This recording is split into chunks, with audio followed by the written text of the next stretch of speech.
ఓం శ్రీ సచిదానంద సమర్థ సద్గురు సాయినాథ్ మహారాజ్ కీ జై. గురుమధ్యే స్థితం విశ్వం, విశ్వమధ్యే స్థితో గురుః.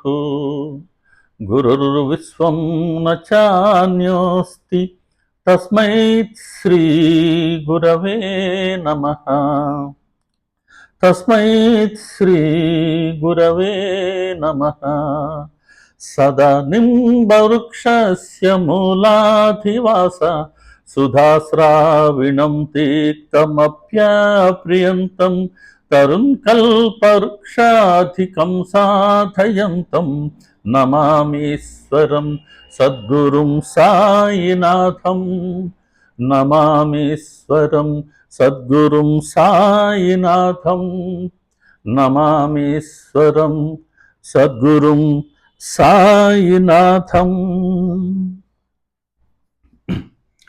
శ్రీ సాయిబాబా అండి. అందరికీ నమస్కారం. ఈ ఆదివారం సత్సంగానికి మీ అందరికీ సుస్వాగతం. మనం గడిచిన 2 సత్సంగాల్లో 1వ అధ్యాయంలోని 58 మరియు 59వ ఓవిని ప్రస్తావించుకుంటున్నాం. ఆ 58వ ఓవి ఏం చెప్తుంది అంటే, గురునామం, గురువు యొక్క సహవాసం, గురు కృప, గురు చరణ పాయసం, గురుమంత్రం మరియు గురుగృహ నివాసం ఇవన్నీ అత్యంత ప్రయాసతో లభిస్తాయి. కారణం ఏంటి అంటే, వీటికి ప్రచండమైన శక్తి ఉంది. ఇవి భక్తులను బాగా పరీక్షించి వారికి తెలియకుండానే మోక్షద్వారం వరకు నెట్టుకుంటూ వెళతాయి. మోక్షద్వారం వరకు నెట్టుకుంటూ వెళ్ళేంత ప్రచండమైన శక్తి ఉంది. కాబట్టి అత్యంత విలువైనవి మన ఆధ్యాత్మిక జీవితంలో. కాబట్టి అత్యంత ప్రయాసతోనే లభిస్తాయి.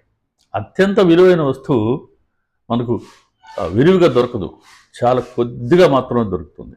బంగారం చాలా కొద్దిగా దొరుకుతుంది, ప్లాస్టిక్ చాలా విరివిగా దొరుకుతుంది. మరి బంగారం కావాలంటే మనం ఎంత ప్రయాసపడాలి.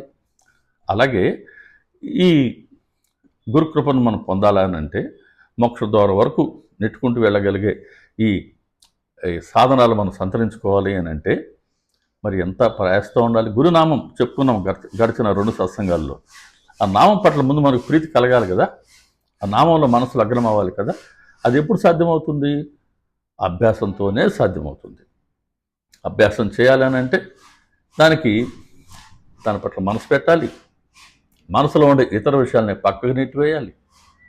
కాబట్టి అభ్యాసమే కూసు విద్య. అభ్యాసం చేయాలంటే కొన్నిటిని మనం విడిచిపెట్టుకోవాలి మనసుతో. అదే ప్రయాసతో కూడిన పని అని అన్నారు. కాబట్టి ఎంతో ప్రయత్నంతో మనం కనుక అభ్యసిస్తే గురు నామం పట్ల మనకు ప్రీతి కలుగుతుంది. అది మనం పోయిన 2 సత్సంగాల్లో దర్శించుకున్నాం. ఇప్పుడు మనం దర్శించుకోబోయే విషయం 2వది, గురువు యొక్క సహవాసం. ఈ గురువు యొక్క సహవాసం అనే అంశంలో బాబా గారు స్ఫురింప చేసిన మేరకి మనం దర్శించుకుందాం. గురువు యొక్క సహవాసం మనం ప్రేయర్లు ఇప్పుడు చెప్పుకున్నాం. గురు సాక్షాత్ పరబ్రహ్మ తస్మై శ్రీ గురవే నమః అని మనం ప్రార్థించుకున్నాం. కాబట్టి మన భక్తి ఎలా ఉంటుంది? గురువే సాక్షాత్తు పరబ్రహ్మ, గురువే భగవంతుడు. ఈ గురువే భగవంతుడు అనేదే ఇది అనన్యమైన భక్తి అంటారు. అలా గురువునే మనం భగవంతుడిగా మనం కీర్తిస్తున్నాం, ఆరాధిస్తూ ఉన్నాం. కాబట్టి గురువు యొక్క సహవాసం అనంటే పరబ్రహ్మతో సహవాసం. పరబ్రహ్మ సద్వస్తువు. కాబట్టి ఆ సద్వస్తువుతో సహవాసం. సహవాసం అంటే ఏమని? సహచర్యం, సమాగమం లేదా కలిసి ఉండటం. కాబట్టి పరబ్రహ్మతో కలిసి ఉండటం, సద్వస్తువుతో కలిసి ఉండటం, సద్వస్తువుతో సాంగత్యం, సత్తుతో సాంగత్యం, సాంగత్యం, సత్తుతో సమాగమం, అదే సత్సంగం. కాబట్టి గురువు యొక్క సహవాసం అంటే సత్సంగమే. ఈ సత్సంగమే బాబాగారి దయతో మనం వారానికి 2 సార్లు చేసుకోగలుగుతూ ఉన్నాం. ఒకటి ఇలా బాబాగారి గుణగణాలు మనం వర్ణించుకుంటూ, ఒకటి రెండోది గురువారం రోజున వారిని కీర్తించుకుంటూ ఒక పాట ద్వారా నామ సంకీర్తన చేసుకుంటూ ఉన్నాం కదా, ఇవే సత్సంగం. కాబట్టి ఎంతో అనుగ్రహం ఉంటే తప్పించి ఇటువంటి సత్సంగం మనకు లభించదు. గురువు యొక్క సహవాసం అంటే సత్సంగం అని చెప్పుకున్నాం. సత్సంగంలో అండి మన భక్తుల అర్హతలను బట్టి ఇది 4 రకాలుగా ఉంటాయండి. ఎలా 4 రకాలంటే, సాక్షాత్తు భగవంతుడు అవతరించినప్పుడు వారితో ప్రత్యక్షమైన సాంగత్యాన్ని పొందిన వాళ్ళు, త్రేతాయుగంలో శ్రీరాముల వారు అవతరిస్తే వారితో ఆంజనేయ స్వామికి దక్కిందే అది సత్సంగం. అలాగే ద్వాపర యుగంలో శ్రీకృష్ణ పరమాత్మ అవతరిస్తే అర్జునుడికి దొరికిందే అది సత్సంగం. అలా భగవంతుడు అవతరించినప్పుడు ఆ ఇద్దరికి సాక్షాత్తు భగవంతుడితో సాంగత్యం దొరికింది. ఇక రెండవది భగవత్ స్వరూపులైన సత్పురుషులతో సాంగత్యం. సంభవామి యుగే యుగే అన్నారు. ధర్మాన్ని సంస్థాపన చేసేందుకు, దుష్ట శిక్షణ కోసం, శిష్ట రక్షణ కోసం భగవంతుడు యుగయుగాన ఆయన అవతరిస్తానని చెప్పారు భగవద్గీతలో. అలాగే భగవత్ స్వరూపులైనటువంటి సత్పురుషులతో సాంగత్యం రెండవ రకం. భగవంతుడు అవతరిస్తున్నారు సత్పురుషుల రూపంలో. మన బాబాగారు అవతరించారు. బాబాగారు అవతరించిన కాలంలో వారితో పాటుగా ఇటువంటి సాంగత్యాన్ని పొందిన అదృష్టవంతులు, భాగ్యవంతులు భక్త మహాసపతి, కాకాసాహెబ్ దీక్షిత్, నానాసాహెబ్ చంద్రకర్, తల్లి రాధాకృష్ణమాయ్, శ్యామ, తాత్యా పాటిల్, నోల్కర్, నిమోన్కర్, ఇలా మేఘశ్యాముడు, ఇలా వీరందరూ ఆ భగవంతుడితో సాంగత్యాన్ని పొందారు. అలాగే శ్రీరామకృష్ణ పరమహంస వారు అవతరించినటువంటి సమయంలో మన స్వామి వివేకానంద గారు, ఇతర సన్యాస శిష్యులు, అలాగే మహేంద్రనాథ్ గుప్తా లాంటి గృహస్థు శిష్యులు, భక్తులు వారి సాంగత్యాన్ని పొందారు. వారితో కలిసి వారు కొన్ని ఏళ్ల పాటుగా వారి బోధలు విన్నారు, వారిని సేవించుకున్నారు. అలాగే రమణ మహర్షి గారితో సూర్యనాగమ్మ గారు అటువంటి సాంగత్యాన్ని పొందారు.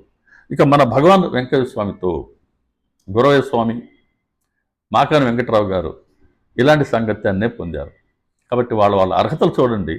భగవంతుడు సత్పురుషులుగా అవతరించినప్పుడు వారికి ఇటువంటి సాంగత్యం వారు పొందగలిగారు. అది రెండవ రకం.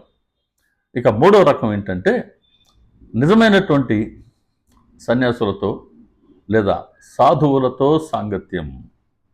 నిజమైన సన్యాసులతో లేక సాధువులతో సాంగత్యం. మనం చెప్పుకోవాలంటే నిజమైన సన్యాసులు, రామకృష్ణ పరమహంస గారి శిష్యులందరూ, సన్యాస శిష్యులందరూ అసలు శిశువైనటువంటి సన్యాసులు కదా. అంటే ప్రాపంచికతను పూర్తిగా విడిచిపెట్టి, కర్తృత్వాన్ని, భోక్తృత్వాన్ని విడిచిపెట్టి భగవత్ సేవలో లోక కళ్యాణం కోసం మాత్రమే, భగవంతుడి కోసమే పనిచేశారు. అలా అటువంటి వారందరూ నిజమైనటువంటి సన్యాసులు. స్వామి వివేకానంద లాంటి వారికి సోదరి నివేదిత అమెరికా నుంచి వచ్చి ఆమె సేవించుకున్నారు.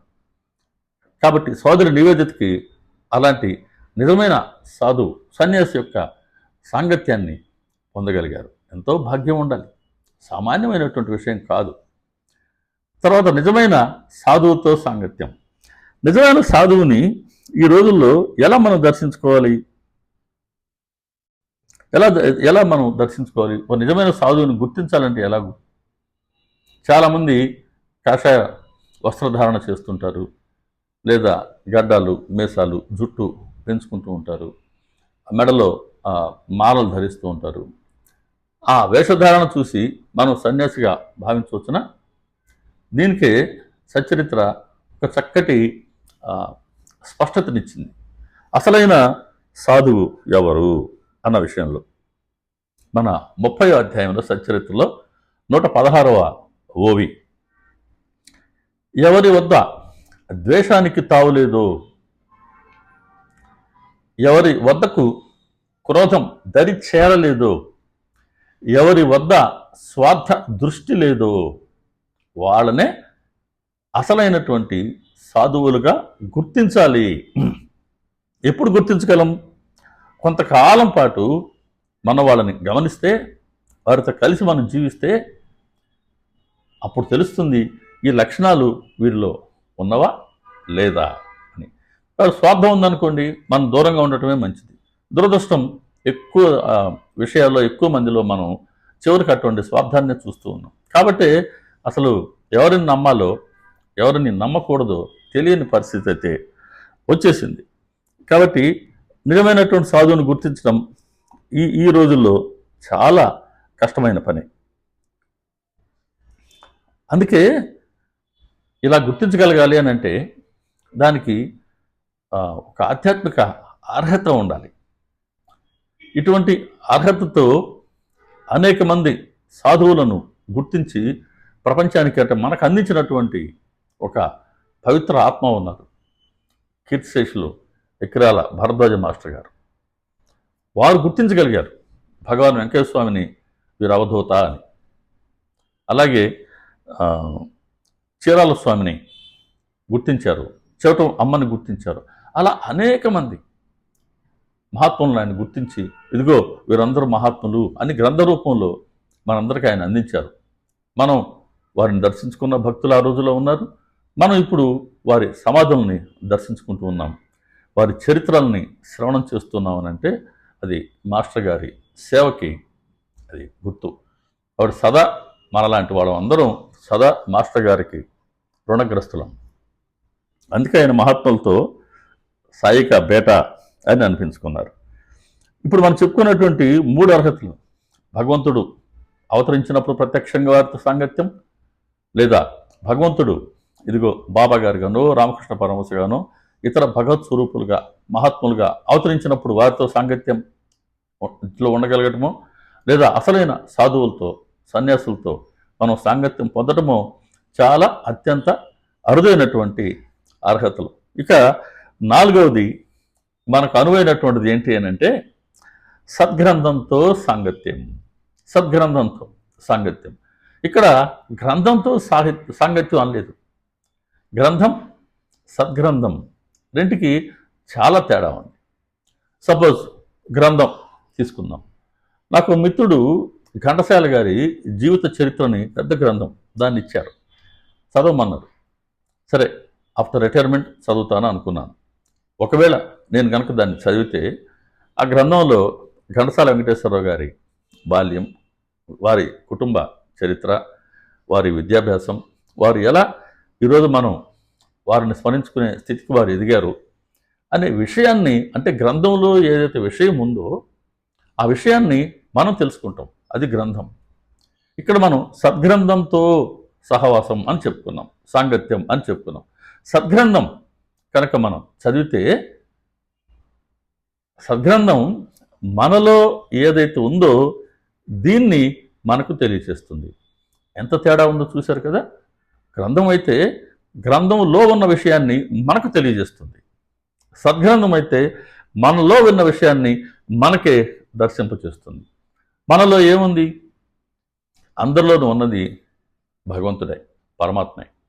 కాబట్టి ఆ పరమాత్మనే దర్శింపచేస్తుంది సద్గ్రంథం. మరి ఆయన దర్శింప చేయాలని అంటే ఆయనకి మనకు మధ్య ఉన్న అడ్డుగోడలు ఎన్ని రకాలుగా ఉన్నాయో తెలియచేస్తుంది. అడ్డుగోడలు తొలగించుకునే మార్గాలు సూచిస్తుంది. అలా మనకు చివరికి సాక్షాత్కారాన్ని కలిగింపజేస్తుంది సద్గ్రంథం.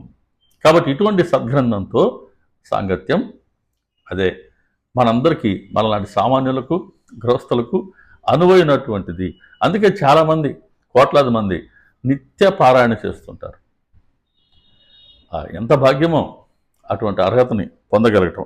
భగవంతుడిది కొంచెమైనా సరే అనుగ్రహం ఉంటే తప్ప, సద్గురువుది పూర్తి అనుగ్రహం ఉంటే తప్ప ఒక సద్గ్రంథంతో మనకు ఒక స్థిరమైన సహవాసం లేదా సాంగత్యం కుదరదు. కాబట్టి భగవంతుని మనం ప్రార్థించాలి, సద్గురువుని ప్రార్థించాలి. మనం అయా సద్గ్రంథంతో మాకు స్థిరమైన సహవాసాన్ని కలిగించు మా మనసుని ఆ గ్రంథంలో అలా ఉంచు అని మనం ప్రార్థించాలి. అందుకే బాబాగారు మనలాంటి వారి కోసమే సచ్చరిత్రని వారి చరణ ప్రసాద పాయసంగా మనకు అందించారు. సచ్చరిత్రతో నిత్యం మనం చేసే సాంగత్యమే సత్సంగం. గ్రంథాన్ని చదువుతూ ఉంటాం, వింటూ ఉంటాం, మననం చేసుకుంటూ ఉంటాం, చింతన చేస్తూ ఉంటాం, పరిశీలన చేస్తుంటాం, అధ్యయనం చేస్తుంటామే. ఇది సత్సంగం. కాబట్టి మనలాంటి వాళ్ళందరికీ అనువైనటువంటిది ఏంటి అని అంటే 4వ రకం సత్సంగం, సద్గ్రంథంతో సాంగత్యం. ఇదే సత్సంగం. సత్సంగం యొక్క ప్రయోజనాన్ని మనకు సచ్చరిత్ర తెలియచేసిందండి 10వ అధ్యాయంలో. చాలా ఓవిల్లో తెలియచేశారు. అందులో 2 ఓవిలో చెప్తాను. 148వ ఓవి, 149వ ఓవి 10వ అధ్యాయంలో. 148 ఏం చెప్తుందంటే, సత్సంగం వలన శరీర అభిమానం నశిస్తుంది. సత్సంగం వలన తక్షణం హృదయ గ్రంథి విచ్ఛేదనం అవుతుంది. సత్సంగం వలన జనన మరణాలు ఆగిపోతాయి. సత్సంగం వలన చైతన్య ఘనుడైన పరమాత్మను చేరుకోవచ్చు. శరీర అభిమానం నశిస్తుంది. అంటే నేను ఈ శరీరం అనే ఈ అభిమానం నశిస్తుంది. హృదయ గ్రంథి నేనే ఈ శరీరం అనే అజ్ఞానం నశిస్తుంది. ఈ అజ్ఞానం నశిస్తేనే జ్ఞానం ప్రాప్తి జరుగుతుంది. కాబట్టి జనన మరణాలు ఆగిపోతాయి. చైతన్య ఘనుడైన సర్వత్రా వ్యాపించి ఉన్న ఆ పరమాత్మని మనం చేరుకోవచ్చు. ఈ 4 ప్రయోజనాలు చెప్తూ 149వ ఓవిలో ఉత్తమ గతిని పొందటానికి సత్సంగం ఒక్కటే పావనమైనది. ఉత్తమ గతిని అంటే మరో జన్మంటూ లేకుండా చేసుకోవడమే ఉత్తమ గతి అనండి. భగవంతుడు ఐక్యం కావడమే. అదే సాక్షాత్కారం అనండి, మోక్షం అనండి, ముక్తి అనండి. ఇటువంటి ఉత్తమ గతి అంటే మానవ శరీరానికి భగవంతుడు ఉద్దేశించిన ఉత్తమ గతి ఏంటి అని అంటే సాక్షాత్కారం. అటువంటి ఉత్తమ గతి పొందటానికి సత్సంగం ఒక్కటే పావనమైనది. అనన్యంగా దాని శరణు జోచితే ఆత్మశాంతి నిశ్చయం. అనన్యంగా శరణు జోచితే సత్సంగాన్ని ఆత్మశాంతి నిశ్చయం. కాబట్టి చిరు సాధనతో ఎంతటి ప్రయోజనాన్ని పొందొచ్చో చూడండి. ఒక సద్గ్రంథంతో నిత్యం మనం సాంగత్యంలో ఉంటే ఆ గ్రంథాన్నే సాక్షాత్ గురువుగా మనం ఆరాధిస్తూ ఆ గ్రంథాన్ని మనం పదే పదే పారాయణ చేసినా, అందులోని విషయాన్ని శ్రవణం చేసినా, మనగా మనం మననం చేసుకున్నా, సాటి భక్తులతో కలిసి పరిశీలన చేసుకున్నా, అధ్యయనం చేసుకున్నా ఎటువంటి ఉత్తమ ప్రాప్తి మనకు దక్కనుందో చూడండి. అందుకనే సద్గ్రంథంతో సహవాసం మన ఈ జన్మకు చాలండి. అంత మించి మన అర్హత లేదు మరి. సరే, ఇప్పుడు ఈ ఓవిల్ని మనం తీరి చెప్తున్నాం. ఏంటి? సత్సంగం వలన శరీర అభిమానం నశిస్తుంది, కర్తృత్వం నశిస్తుంది, హృదయ గ్రంథి తక్షణం విచ్ఛేదనం అవుతుంది. అంటే శరీరం అనే భావన అజ్ఞానం తొలగుతుంది అని చెప్తున్నాం కదా. వీటికి థియరీకి ప్రాక్టికల్స్ కూడా కావాలి కదా, మనం అర్థం చేసుకోవాలి అని అంటే ఒక భక్తుడి కేస్ స్టడీని తీసుకుందాం. ఒక భక్తుడి అనుభవాలు తీసుకుందాం. అతడి జీవితంలో అతడు పొందిన అనుభవాల ద్వారా ఈ ఓవిలు లేదా సత్సంగం యొక్క ప్రయోజనం ఎలా ఉంటుందో, గురువు యొక్క సహవాసం వల్ల మనం పొందే ప్రయోజనం ఎలా ఉంటుందో చూద్దాం. ఆ భక్తుడే నానాసాహెబ్ చందోర్కర్. కాబట్టి నానాసాహెబ్ చందోర్కర్ ఆ జీవిత అనుభవాలను మనం ఒకసారి గుర్తుకు తెచ్చుకుందాం, దర్శించుకుందాం. నానాసాహెబ్ చందోర్కర్ స్థూలంగా చెప్పాలనంటే, నానాసాహెబ్ చందోర్కర్ గురించి మనకు సచ్చరిత్రలో వారి బ్యాక్గ్రౌండ్ ఎంత సరిగ్గా చెప్పలేదు. కానీ బివి నరసింహస్వామి గారు రచించినటువంటి డివోటీస్ ఎక్స్పీరియన్సెస్ కావచ్చు, లేదా లైఫ్ ఆఫ్ సాయిబాబా, అందులో నానాసాహెబ్ చందోర్కర్ గురించి కాస్త వివరాలతో కూడినటువంటి ఒక అకౌంట్ ఇచ్చారు ఆయన. అంటే పూర్తి వివరాలు ఇచ్చారు. కాకుండా గ్రంథం ఇంగ్లీష్లో ఉంటుంది, కానీ చాలా సరళంగా ఉంటుంది. మనందరం చదవచ్చు, అర్థం చేసుకోవచ్చు. Life of Saibaba. ఇందులో చందోర్కర్ గారి గురించిన ఇచ్చిన వివరాలనే మనం ఇప్పుడు ప్రస్తావించుకుందాం. చంద్రకర్ సంస్కృత భాషా పండితుడు, ఆంగ్ల భాష పండితుడు. అప్పట్లో ఆయన జిల్లా కలెక్టర్ గారి వద్ద సెక్రటరీగా పనిచేస్తుండేవారు. కాబట్టి తరచూ వివిధ ప్రాంతాలని ఆయన సందర్శిస్తూ ఉండేవారు. క్యాంపులకు వెళ్తూ ఉంటారు కదా, వెళ్తుండేవాళ్ళు. స్వతహాగా సాత్వికుడు, భక్తుడు. ఎవరైనా అయ్యా చూడు పలానా ప్రాంతంలో పురాతన దేవాలయం ఉంది అని అంటే తప్పనిసరిగా అక్కడికి వెళ్ళి ఆ దేవి దేవతల్ని దర్శించుకునేవారు. అది ఎంత కష్టమైనా సరే వెళ్ళి వాళ్ళని దర్శించుకునేవారు. ఇటువంటి చక్కటి గుణగణాలు ఉన్నటువంటి నరసర్ చంద్రకర్. ఈయన బాబాగారు అంతకు ఎలా వచ్చారు, ఈయనకి సత్సంగం ఎలా దొరికిందో చూడండి. మనకు కావాలనుకుంటే దొరకదండి సత్సంగం. అది గురువు అనుగ్రహిస్తేనే మనకది సాధ్యమవుతుంది. సచరితలో చెప్తారు కదా, బాబాగారి అనుగ్రహాన్ని పొందేందుకు మన వంతు వచ్చినప్పుడే మనం వారికి గుర్తుకు వస్తాం అని చెప్తారు కదా. ఎంత 100కి 100% నిజమైనటువంటి మాట మనం ఇప్పుడు దర్శించుకోబోతున్నాం. సరే, ఎలా పరిచయం అయింది చంద్రకర్కి బాబాగారితో? బాబాగారు షిరిడిలో ఉన్నారు. షిరిడిలో అప్పటికి ప్రజలందరికీ వారి మహాత్ములన్నీ తెలిసి వచ్చింది. అంటే ఇది జరిగింది క్రీస్తు శకం 1890 సంవత్సరంలో. అప్పటికి బాబాగారిని గుర్తించారు మహాత్ములుగా షిరిడి గ్రామంలో. ఎప్పుడైతే బాబాగారు నీటితో దీపాలు వెలిగించారో అప్పుడే గుర్తించారండి వాళ్ళందరూ బాబాగారిలోని మహాత్మ్యాన్ని. అప్పటి వరకు ఎక్కువ మంది ఒక పిచ్చి ఫకీర్గానే వారిని చూసేవారు. అప్పటి నుండి బాబాగారు అంటే భక్తి, గౌరవాలు ఏర్పడ్డాయి. ఎవరైనా షిరిడి గ్రామ ప్రజలు ఊరు వదిలి వేరే ఊరికి వెళ్ళాలి అని అంటే మసీదుకి వచ్చి బాబాగారిని దర్శించుకొని వారికి పాద నమస్కారం చేసి తాము ఎక్కడికి వెళ్ళనున్నామో తెలియచేసి వారి అనుమతిని తీసుకుని వారి ఆశీర్వాదం అంటే బాబాగారి అభయహస్తాన్ని ఇలా శిరస్సుపై ఉంచేవారు. వారి అభయహస్తాన్ని వారి ఆశీర్వాదం తీసుకుని వారి ద్వారా ఊదితో బొట్టు పెట్టించుకొని అప్పుడు బయలుదేరేవారు. అలా బాబాగారి అనుమతి, ఆశీర్వాదం, ఊది ప్రసాదం ఈ 3 లభిస్తేనే బాబాగారి సంపూర్ణ అనుమతి లభించినట్లుగా వాళ్ళు భావించేవారు. అలా ఆ ఊర్లో అప్పా కులకర్ణి అనే గ్రామ అధికారి ఉన్నాడు. అప్పట్లో మన గ్రామాల్లో మున్సిఫ్లు, తర్వాత కరణాలు ఉండేవారు కదా. భూమి శిస్తులు, వాటి వసూలు ఇవన్నీ వారు చూసుకునేవారు. వారిది ఆ బాధ్యత. ప్రతి సంవత్సరం ఒకసారి తాలూకా హెడ్ క్వార్టర్స్లో అన్ని గ్రామాల అధికారులు వెళ్ళి, గ్రామాధికారులు వెళ్ళి వాళ్ళ శిస్తులు వసూలు చేసింది, వాళ్ళు ఎందుకు ఖర్చు పెట్టారు ఇవన్నీ కూడా అప్పటి అధికారికి చూపించి ఆయన చేత దాన్ని అప్రూవల్ తీసుకోవాలి. ఆయన ఓకే అనాలి. ఆయన దాన్ని పరిశీలించి సరిపోయినాయి రికార్డ్స్ అన్ని అని సర్టిఫై చేసేవారు. దాన్ని జమాబందీ అనేవాళ్ళు. నా చిన్నతనం నాకు బాగా గుర్తు. మా ఊర్లో ఉన్న పెద్దలు అలా వెళ్ళేవారు. జమాబందీ గూడూరులో జరిగేది ప్రతి ఏటా జమాబందీ అని. మా ఊరు వాకాడు నుంచి మా పెద్దలు, నేను మామ అని పిలుస్తుండే వారిని, కారణం పిచ్చయ్య గారు ఉండేవారు. వారితో పాటు కొంతమంది వెట్టివాళ్ళు ఇన్ని రికార్డ్స్ మోసుకొని పోతుండేవారు. నాకు ఇప్పటికీ గుర్తు అవన్నీ కూడా. అలా ఇక్కడ షిరిడిలో కూడా అప్పా కులకర్ణి అనే వ్యక్తి ఉన్నారు. ఈయన జమాబందీకి వెళ్తున్నాడు. కోపర్గాంలో జమాబందీ జరుగుతుంది. అక్కడికి అధికారిగా నానాసాహెబ్ చంద్రకర్ వస్తున్నారు. చూడండి ఎలా కలుపుతారో బాబాగారు.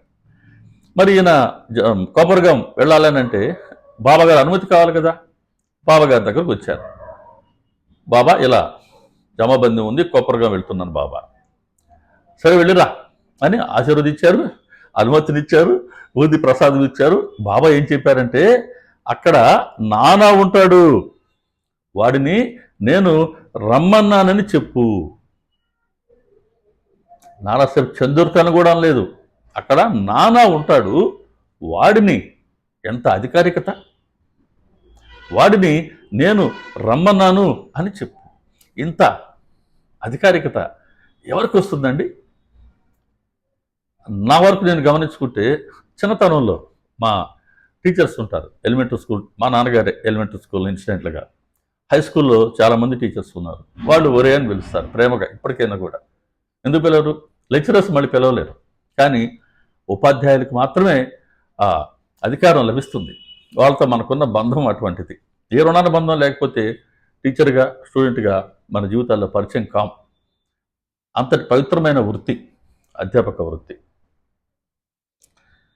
సరే, ఇలా బాబా గారు మరి ఎన్ని జన్మల బంధమో తెలియదు, నానాని నేను రమ్మన్నానని చెప్పు అని కబురు చేశారు. అప్పా కులకర్ణి సరే అన్నారు. ఆయన కోపర్గా వెళ్ళారు. అది 2 రోజులు 3 రోజులు జరిగింది అక్కడ ఈ జమాబందీ లెక్కలు చూడటం. ఎన్నో గ్రామాలు కదా, అన్నీ ఒకసారి చూడలేరు కదా. సరే, ఆ రోజు సాయంత్రం పని పూర్తయింది. తిరిగి అంటే ఆ రోజు వరకు పూర్తయింది. తిరిగి ఆయన షిరిడికి రావాలి కదా. తిరిగి మళ్ళీ పొద్దున ప్రక్క రోజు వెళ్ళాలి. ఈయన తిరిగి వచ్చేటప్పుడు చంద్రకర్ని కలిసి నమస్కారం చేసి, సార్ నేను పలానా షిరిడి నుంచి వచ్చాను, అక్కడ సాయిబాబా ఉన్నారు, వారు మిమ్మల్ని వారి వద్దకు రమ్మని చెప్పమన్నారండి. నారాసాహెబ్ చంద్రకర్ దాన్ని పెద్ద సీరియస్గా తీసుకోలేదు. సరే అన్నారు. ఈయన అప్పాకులకర్ని వెళ్ళిపోయాడు. మళ్ళీ 2వ రోజు ఆయన మళ్ళీ కోపరగా రావాలా అప్పాకులకర్ని, మళ్ళీ బాబాగారు అనుమతి కావాలన్నా, మళ్ళీ బాబాగారు చెప్పారు, నానాని నేను రమ్మన్నాను చెప్పు. సరే, మళ్ళీ ఆ రోజు సాయంత్రం కులకర్ని గుర్తు చేశారు చంద్రకర్కి, అయ్యా మిమ్మల్ని బాబాగారు రమ్మంటున్నారండి. చంద్రకర్ అన్నారు, ఎవరా బాబా, ఎవరైనా, ఏంటి సంగతులు? ఈయన వివరాలు చెప్పారు. చెప్పిన తర్వాత ఈయన ఏమంటారంటే, చంద్రకర్ కులకర్ని, నీకు నాతో ఏదైనా పని ఉంటే దాన్ని నిరభ్యంతరంగా పూర్తి చేసుకో, దీనికోసం ఎందుకు ఆ బాబా గారి పేరు వాడుతున్నావు? ఆయన అలా భావించారు. లేదండి, నిజంగా సాయిబాబా మీకు చెప్పమన్నారు, నేను మీకు చెప్పానండి అని వెళ్ళిపోయారు.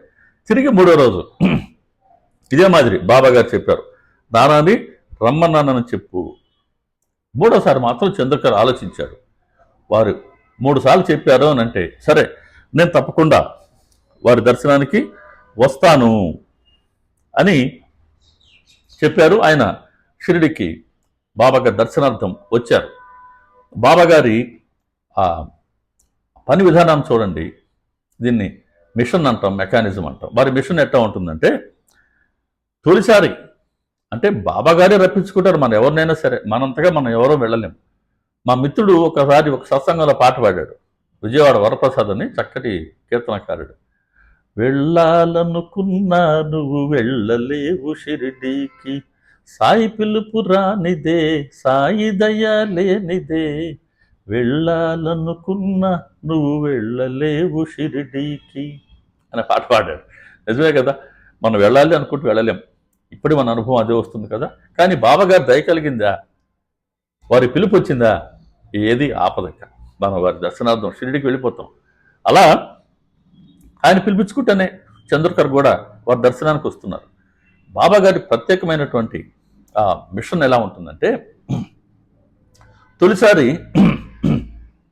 తామే పిలిపించుకున్న ఆ భక్తుడు తమ దర్శనానికి వచ్చినప్పుడు మొట్టమొదటగా అతడికి తమ పట్ల నమ్మకాన్ని కలిగించాలి, విశ్వాసాన్ని కుదిరించాలి.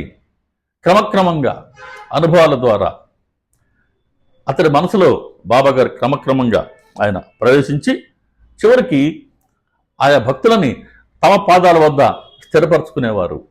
స్థిరపరచుకుని వారిని ఉద్ధరించి వారికి శ్రేయస్సును కలిగించేవారు. ఇది బాబాగారి పనితనం. ఆ రోజు కానీ ఈ రోజు కానీ విశ్వంలో మానవాళి ఉన్నంత వరకు వారి పని ఇలాగే ఉంటుంది. మనల్ని రప్పించుకోవాలి, మనకు నమ్మకాన్ని కలిగించాలి, అనుభవాల ద్వారా విశ్వాసాన్ని కుదిరించాలి, వారి పట్ల శ్రద్ధని భక్తిని ఏర్పరచాలి, వారి చరణాల వద్ద నిష్టగా మనల్ని కట్టిపెట్టేసుకోవాలి, మనల్ని ఉద్ధరించి మనలో ఉన్న లోటుపాట్లు సరిచేసి మనల్ని ఉద్ధరించడం ద్వారా మనకు శ్రేయస్సును కలిగించాలి. మనకు శ్రేయస్సును కలిగించేందుకే భగవంతుడు సాయిబాబాగా అవతరించారు. సచరిత్ర చెప్తుంది, భక్తుల పుణ్యమంతా పోగై ఫలించే సమయం వచ్చినప్పుడు అది సాయిబాబాగా మొరకెత్తి షిరిడీలో పక్వానికి వచ్చింది. కాబట్టి మన పుణ్యఫలం అంతా పోగై ఫలించే సమయం వచ్చింది, అది సాయిబాబా రూపంలో మొరకెత్తిందంట, షిరిడీలో పక్వానికి వచ్చింది. కాబట్టి బాబాగారి పని విధానం అలా ఉంటుంది. సరే, చంద్రకర్ వచ్చారు బాబాగారి దర్శనార్థం. చంద్రకళను చూడంగానే బాబా ఏం చెప్పారంటే, నానా నీకు నాకు 4 జన్మల నుంచి పరిచయం ఉంది, అందుకే నిన్ను నేను రప్పించుకున్నాను. 4 జన్మల నుంచి పరిచయమా? ఇది ఎలా నమ్మాలి? శ్యామతో అన్నారు బాబా గారు, శ్యామ 72 జన్మల నుంచి నేను నిన్ను పోషిస్తూ ఉన్నాను. ఏ రోజైనా నీ మీద చేయి వేశానా? బాగా గుర్తుకు తెచ్చుకో.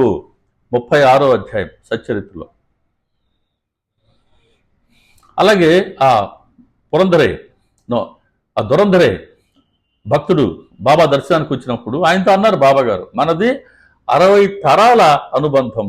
60 తరాలండి. తరం అంటే 25 ఏళ్ళు వేసుకున్న 60 తరాలు, 1500 సంవత్సరాల నుంచి నీకు నాకు పరిచయం. ఉపాసిని బాబాతో 200 సంవత్సరాల నుంచి నీ కుటుంబానికి నాకు పరిచయం ఉంది. ఎన్ని జన్మల నుంచి పరిచయం? పురంధరే తల్లితో చెప్పారు. అమ్మా, పురంధరే తల్లితో అన్నారు, అమ్మా పురంధరే వీడు లేకుండా 600 ఏళ్ల నుంచి వాడు తినకుండా నేను ఏ రోజు కూడా ఒక్క మెతుకైనా నేను తినలేదు. కాబట్టి పురంధరే తినిన తర్వాతే బాబాగారు తినేవారట. ఎప్పటి నుంచి? 600 ఏళ్ల నుంచి. ఎక్కడి లెక్కలు? కాబట్టి గురువుతో బంధం చూడండి ఎంత శాశ్వతమైన బంధమో. తల్లి తండ్రి ఈ జన్మనిచ్చారు, చాలా సేవ చేశారు, వాళ్ళ వల్లే మనం ఇలా ఉన్నాం.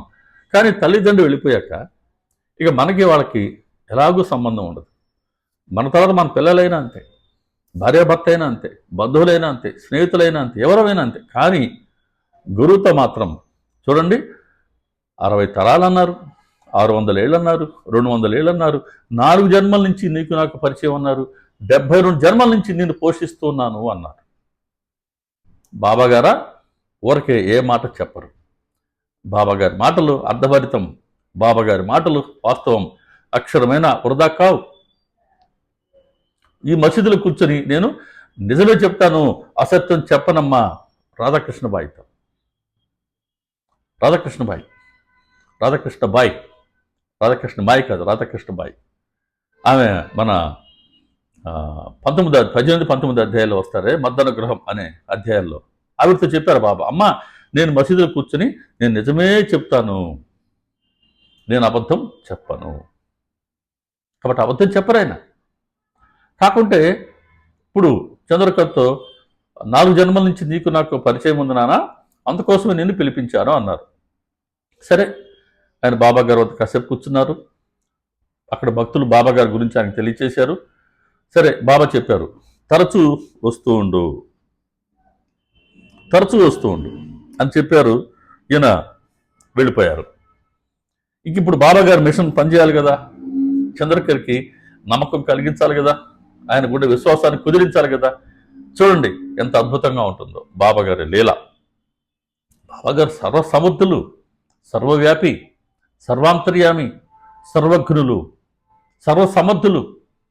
ఎలాగో చూద్దాం. ఈయన నేను ముందు మనం చేశాను, చంద్రకళ గారికి ఉన్న అలవాటు ఏంటి అని అంటే, ఆయన ఎక్కడ దేవీ దేవతలు ఉన్నా కూడా ఆయన వెళ్ళి వారిని దర్శించుకునేవారు అని. అప్పట్లో అక్కడ హరిశ్చంద్ర గుట్ట అనే ఒక కొండ ఉండేది. కొండపైన ఒక దేవత అమ్మని దేవాలయం ఉంది, పురాతన దేవాలయం, చాలా ప్రసిద్ధి చెందిన దేవత అని చెప్పారు. ఆయన వారిని దర్శించుకోవాలి అనుకున్నారు. ఆ గుట్ట ఎలా ఉంటుందంటే ఒక రాతి పలక అంతే, ఎక్కడ చెట్టు చేమ ఉండదు, మెట్లు, సన్న సన్న దారి అలా ఉండేది. పివి నరసింహస్వామి గారు షీట్ ఆఫ్ రాక్ అని రాశారు, అంటే ఒక రాతి పలక. సో ఏ పక్క చూసినా రాయే. అక్కడికి వెళ్ళాలి ఆయన, ఎక్కడ మధ్యలో చెట్టు చేమ లేనే లేదు. సరే, వెళ్ళాలనుకుంటే మరి కాస్త మంచినీరు అన్నీ సరిచేసుకున్నారు. ఆయన మరి కలెక్టర్ గారి వద్ద సెక్రటరీ కాబట్టి ఆయన ప్రయాణం అవుతుంటే ఇంకా ఆయన కూడా ప్రోటోకాల్ ఉంటుంది. రెవెన్యూ ఇన్స్పెక్టర్స్, ఇతర రెవెన్యూ సిబ్బంది వీళ్ళందరూ కూడా వారితో కూడా వెళ్ళారు. సరే, మంచినీరు తీసుకెళ్లారు. ఎందుకనో తెలీదు, ఒక సగం దూరం ఆయన ఎక్కేసరికి ఆ తీసుకెళ్ళిన నీరంతా అయిపోయింది, తాగేశారు. అంత శ్రమగా ఉంది ఆ ఎక్కడం అనేది. నీరంతా అయిపోయింది. నడిచారు నడిచారు నడిచారు. ఇంకా ఇంకా శక్తి అయిపోయింది ఆయనది. విపరీతమైన దాహంగా ఉంది. ఇంకా మంచినీరు త్రాగందే ముందుకి కదలలేని పరిస్థితి వచ్చేసింది. చూశారు చుట్టూ, ఎక్కడ చెట్టు లేదు. ఒక రాయి కనబడింది, దాని మీద కూలబడ్డారు. అమ్మా ఇంకా కదలలేను అని అప్పుడు బాబా చెప్పారు అక్కడి నుంచి, బాబా ఒక గుక్కెడు మంచినీరు ఇప్పించండి బాబా, ఈ ప్రాణాన్ని కాపాడండి బాబా. ఆ పక్క నుండి రెవెన్యూ ఇన్స్పెక్టర్ అన్నాడు, సార్ సాయిబాబా ఎవరిని మీరు బాబా అంటున్నారు? ఆయన ఎక్కడుంటారు? ఆయన షిరిడిలో ఉంటారు. సార్ ఎక్కడి షిరిడి, ఎక్కడి కోపరగాం, ఎక్కడి హరిచంద్రగుట్ట, మీరు ఎక్కడ అడగడం ఏంటి? అది ఆయన తెలుస్తుందా ఏంటి సార్ మీరు కూడా అని అన్నాడు. మరి బాబా గారా సర్వవ్యాపి సర్వజ్ఞులు. ఇక్కడ మనం హరిచంద్రగుట్ట నుంచి మనం ద్వారకామయ్యకి వెళ్ళిపోదాం, షిరిడికి వెళ్ళిపోదాం. అక్కడ బాబా గారు కూర్చొని ఉన్నారు యథావిధిగా వారి ఆసనంలో. వారి చుట్టూ శ్యామ లాంటి ఆస్థాన బిడ్డలు అనండి, భక్తులు అనండి, శిష్యులు అనండి, వాళ్ళందరూ కూర్చొని ఉన్నారు. మాల సపతి గారు, శ్యామ, ఇతరులందరూ. అప్పుడు బాబా అంటున్నారు, నాన్న గుక్కెడు నీరు కావాలంటున్నాడు, తన ప్రాణాన్ని కాపాడమంటున్నాడు. మనం అతనికి గుక్కెడు నీరు ఇవ్వలేమా, మనం అతన్ని కాపాడుకోలేమా అని అన్నారు. ఇది విన్న అక్కడి భక్తులకి ఒక అనుమానం వచ్చింది. ఏంటి బాబాగారు ఇలా అంటున్నారు? నానాసాహెబ్ చంద్రకర పెద్ద ఉద్యోగి, ఆయనకి నీరు కావాలి అని అంటే గుక్కెడేంటి, గ్యాలన్ల కొద్దీ, ట్యాంకర్ల కొద్దీ నీరు తెచ్చి ఇచ్చేవాళ్ళు చాలామంది ఉంటారు. అటువంటి నానాసాహెబ్ చంద్రకర్కి త్రాగేందుకు నీరు లేక గుక్కెడు మంచినీరు బాబాని అడగడం ఏంటి, ప్రాణం కాపాడు అని ప్రార్థించడం ఏంటి అని అనుకున్నారు. బాబాగారి మాటలు ఎప్పుడు ఇలాగే ఉంటాయండి, సందిగ్ధంగా ఉంటాయి, నమ్మకం కలిగించేలాగా ఉండవు. కానీ ఆ సరిగ్గా సమయం వచ్చినప్పుడే అవి స్పష్టంగా మనకు అర్థమవుతాయి. ఆయన మాట అక్షరం కూడా పొల్లు పోదండి. సచ్చరిత్ర నిండా ఉన్న బాబాగారి వచనాలన్నీ ఇలాంటివే. మనం వాటిని పరిపూర్ణంగా 100% విశ్వసించవచ్చు. సరే, ఇక్కడ మళ్ళీ మనం ఈ హరిచంద్రగుట్టకు వచ్చేద్దాం. సీన్ మళ్ళీ షిఫ్టెడ్ టు హరిచంద్రగుట్ట. ఈయన దాహంతో ఉన్నారు కదా. ఇదే సమయంలో కొండపై నుంచి ఒక బిల్లుడు, ఒక కొండ జాతి వ్యక్తి దిగి వస్తూ ఉన్నాడు. వీళ్ళకి కనపడ్డాడు. ఇంక వెంటనే చంద్రకర్కి కాస్త ఆశ కలిగింది. అబ్బాయి నాకు కాస్త మంచినీరు కావాలి, ఇక్కడెక్కడేం దొరుకుతుందా అని అడిగాడు. అతడు ఆగలేదు. కానీ ఏం చెప్పాడంటే, మీరు కూర్చున్న రాతి క్రిందే నీరు ఉంది, త్రాగండి. అతడు ఆగలేదు. చెప్పిందేంటి, నువ్వు కూర్చున్న రాతి క్రిందనే నీరు ఉన్నవి, అవి త్రాగండి అని వెళ్ళిపోయాడు.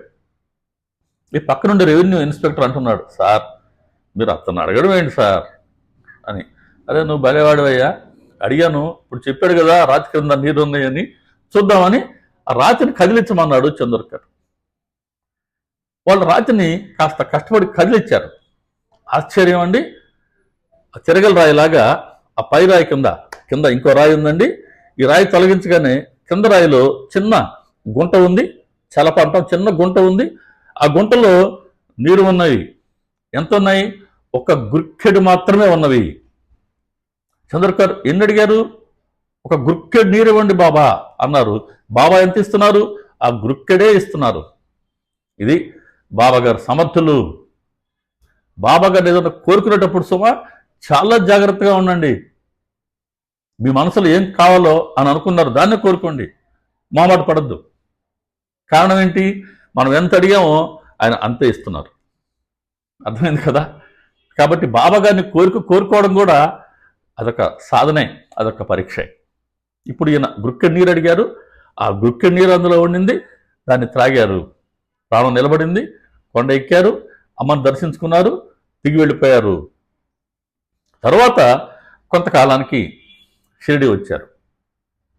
మసీదులోకి ఆయన ఎంటర్ అవుతూ ఉన్నారు, ప్రవేశిస్తూ ఉన్నారు. బాబాగారు ఆసనంలో కూర్చొని చూశారు. నానా, ఆ రోజు నువ్వు గుక్కెడు నీరు కావాలన్నావు, నీ ప్రాణం కాపాడమన్నావు, నీరిచ్చాను కదా, నిన్ను కాపాడుకున్నాను కదా. ఎక్కడి హరిశ్చంద్రగుట్ట, ఎక్కడి షిరిడి, ఆ షీట్ ఆఫ్ రాక్, ఒక రాతి పలక ఉండే ప్రదేశంలో నీరు ఇవ్వడమా? ఆయన సర్వవ్యాపి, సర్వజ్ఞులు, సర్వసమర్థులు. ప్రతి అంటే ఈ పంచభూతాలని శాసించగల సమర్థులు. అంతే.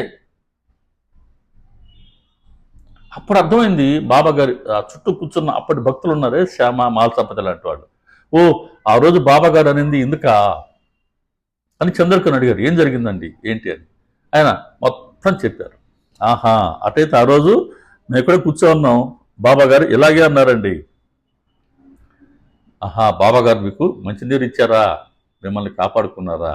ఆహా, బాబా గారు సర్వవ్యాపండి, సర్వసమర్థులు, సాక్షాత్తు భగవంతుడు. ఇప్పుడు చంద్రకర్కి బాబాగారి పట్ల నమ్మకం కలిగింది. నమ్మకం కలిగింది. ఇప్పుడు విశ్వాసం కుదరాల. అది ఎలా చేశారో చూద్దాం బాబా. ఇంకో పర్యాయం ఈయన ఇంకో దగ్గరికి, పద్మాలయ అడవులు అనుకుంటానండి పేరు గుర్తున్నంత వరకు, ఆ అటవీ ప్రాంతంలో ఒక విఘ్నేశ్వరుడి ఆలయం ఉంది. అది కొద్దిగా ఫారెస్ట్ ఏరియాలో ఉంటుంది. ఆ దగ్గరికి రైల్వే స్టేషన్ ఉంది. అక్కడ వరకు ఈయన రైల్లో వెళ్ళాలి. అక్కడి నుంచి ఈయన ముందు తెలియజేశారు కాబట్టి ఒక గుర్ర బండిని ఏర్పాటు చేశారు. సో ఈయన రైలు దిగాలి. ఆ గుర్ర బండిలో అటవీ ప్రాంతంలోని విఘ్నేశ్వరుడు దర్శించుకొని తిరిగి వచ్చి ఈయన రైలు ఎక్కాలి. అది ఆయన ఆ రోజు పెట్టుకున్నటువంటి ప్రోగ్రాం, కార్యక్రమం.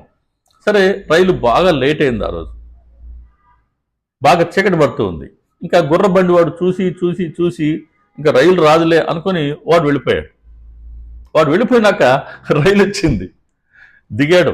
బాగా పొద్దుపోయింది సార్, మరి అటవీ ప్రాంతం, మనం ఇప్పుడు అడవిలో నడవాలన్నా ఇబ్బంది ఉంటుంది, మరి ఆ గుడి మూసేస్తారో ఏంటో అని కూడా వచ్చిన వాళ్ళు అన్నారు.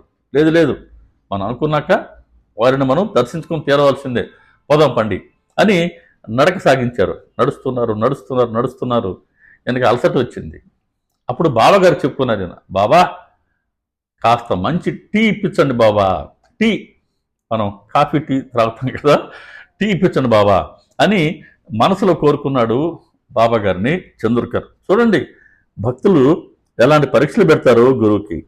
ఏ పర్వాలేదు, శిష్యులు గురువుకి పరీక్ష పెట్టవచ్చు. ఆ పరీక్షలో గురువు నెగ్గి తీరుతారు. అప్పుడు వారి పాదాల పట్ల మనం పూర్తి విశ్వాసంతో ఉండవచ్చు. గురువుకి పరీక్ష పెట్టవచ్చు, అది కూడా ఆయన పట్ల భక్తితోనే. ఆయన్ని పరీక్షించేందుకు కాకూడదు సుమ. అక్కడ మన గర్వం పనికిరాదు. సరే, ఈయన బాబాని అడిగారు కదా, టీ ఇప్పించండి బాబాని. సరే, ఈయన ప్రయాణం చేస్తున్నారు. అక్కడ అటవీ ప్రాంతంలో విఘ్నేశ్వరుడి గుడి ఉంది. ఆ పూజారి ఎదురు చూస్తూ ఉన్నాడు. ఆయన ఏంటంటే అటవీ ప్రాంతం కదా, సాయంత్రం క్లోజ్ చేసుకుని వెళ్ళిపోతారు. ఇంకా సాయంత్రం అవబోతుంది కదా, ఆయనకు కూడా కబురు పోయింది కదా చంద్రకర్ వస్తారని. చూస్తున్నారు ఆయన. సరే, చీకటి పడుతుంది, ఇంకేం వస్తారులే అనుకున్నాడు. సరిగ్గా అదే సమయంలో నానా వస్తున్నాడు. ఒక అశరీర వాణి వినబడింది. వాయిస్. మా నా నా అన్నాడు బాబా. నా నాన్న చంద్రకర్ వస్తున్నాడు, అతడికి కాస్త టీ ఇవ్వు. ఈ మాట పదే పదే వినబడింది.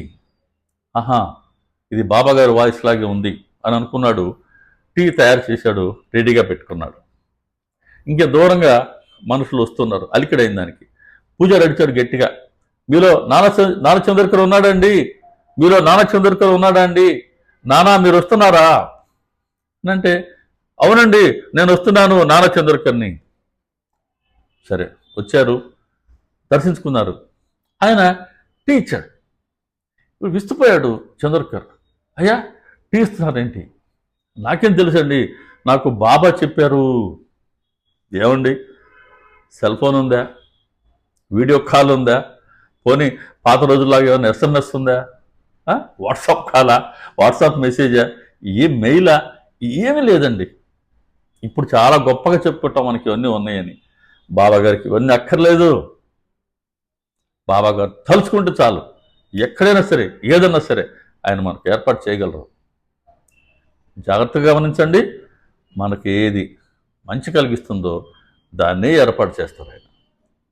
మనకేది శ్రేయస్సో చేస్తుందో దాన్నే ఇస్తారు ఆయన. మనం ఎంతైతే దేనికైతే మన అర్హత ఉందో అంతే ఇస్తారు ఆయన. మనకు హాని కలిగించేటువంటి కోరికలు మనం కోరుకున్నా వాటిని ఆయన ఎవరు, కానీ అనుక్షణం ఆయన మన గురించి ఆలోచిస్తూనే ఉంటారు. మనం ఎప్పుడు వారి దృష్టిలో ఉంటాం. మనం ఆయన దృష్టిలో ఉంటేనే ఈరోజు మనం సచరిత్ర గ్రంథాన్ని చదువుతూ ఉన్నాం, వినగలుగుతూ ఉన్నాం, ఇలా చెప్పుకుంటూ ఉన్నాం, నామసంకీర్తన చేసుకుంటున్నాం, పాటలు పాడుకుంటున్నాం, సాయిబాబా అని ప్రేమగా మనం పిలుస్తున్నాం. కాబట్టి పిలిస్తే పలికే ఒక సరళమైన దేవుడు సద్గురువు బాబాగారు. పిలవండి, ఆయన పలుకుతారు విశ్వాసంతో. దర్శనం అడగండి, దర్శనం ఇస్తాడు. అర్ధరాత్రి అయినా సరే, అపరాత్రి అయినా సరే, ప్రపంచంలో ఏ ప్రదేశమైనా సరే కోరండి, దర్శనం ఇస్తాడు. విశ్వాసంతో కోరండి. ఆయన కోరుకునేదల్లా మనకు వారి పట్ల విశ్వాసాన్ని, ఆ విశ్వాసం మనకు ఉండిందా, మన పూర్తి బాధ్యత ఆయనదేనండి. నిర్భయంగా ఉండండి, నిశ్చింతగా ఉండండి. బాబా మన వెనక ఉన్నారు, బాబా మన ముందు ఉంటారు, బాబా మన చుట్టూ ఉంటారు. మనం వారి స్మరణలో ఉంటే చాలు. ఏం చేయలేదు, చాలా చిన్న సాధన. ఎక్కడైనా ఉండు, పని చేసుకుంటూ ఉండు, ఉద్యోగం చేసుకుంటూ ఉండు, వృత్తి చేసుకుంటూ ఉండు, వ్యాపారం చేసుకుంటూ ఉండు, ఏదన్నా చెయ్యి, ఆయన స్మరణలో ఉండు. బాబాగారు ఒకటే చెప్పారు, నువ్వు సత్యాన్ని అంటిపెట్టుకుని ఉండు, నేను నీ వెంట ఉంటాను. కాబట్టి సత్యాన్ని ధర్మాన్ని మర్చిపోకుండా మనం పని చేస్తూ ఉన్నంతకాలం ఆయన మన చుట్టూ ఉంటారు, మన వెంటే ఉంటారు, మనతోనే ఉంటారు. కాబట్టి చూడండి, టీ ఎంత చిన్నది. టీ అడిగాడు చంద్రకర్, టీ ఏర్పాటు చేశారు బాబా అటవీ ప్రాంతంలో. ఇష్టపోయాడు చంద్రకర్. ఇప్పుడు బాబా గారి పట్ల విశ్వాసం కుదిరింది. ఇప్పటి నుంచి ఆయన ఎక్కడికి వెళ్ళినా కూడా బాబా గారి గురించి తెలియచేసేవాళ్ళు చాలామంది భక్తులకి. అలా అనేక మంది, అప్పట్లో మీడియా లేదు కదా, అనేక మందికి బాబా గారి గురించి తెలియచేశారు, బాబా గారి గురించి ప్రచారం చేశారు. అనేక మందికి బాబా గారి స్పర్శన దర్శన లాభాన్ని కలిగించారు చంద్రకర్. అలా చంద్రకర్ బాబా గారికి చేసిన సేవలు రెండు. ఒకటి బాబా గారి గురించి ప్రచారం చేయటం, రెండవది మసీదు పునరుద్ధరణ. ఈ రెండు చంద్రకర్ చేశారు. ఇక చంద్రకర్ తరచూ షిరిడికి వస్తూ వెళ్తూ ఉండేవారు. చంద్రకర్ని బాబాగారు అంటే బాబాగారి సత్సంగం సహవాసం దొరికింది, ప్రాప్తించింది చంద్రకర్కి. మరి సత్సంగం ప్రయోజనం ఏంటి? శరీర అభిమానాన్ని నశింపచేస్తుంది అనుకున్నాం, అజ్ఞానాన్ని తొలగిస్తుంది అనుకున్నాం, జనాన్ని మరణాలు తప్పుతాయి అనుకున్నాం కదా. ఇవి చంద్రకర్లో ఎలా ఆయనకి లభించాయో, చంద్రకర్లో ఉన్న శరీర అభిమానం నశించాలి అని అంటే బాబా గారు ఏ విధంగా ఆయన పనిచేశారో, చంద్రకర్ పొందిన ప్రయోజనాలు ఏంటో మనం తర్వాత సత్సంగంలో దర్శించుకుందాం.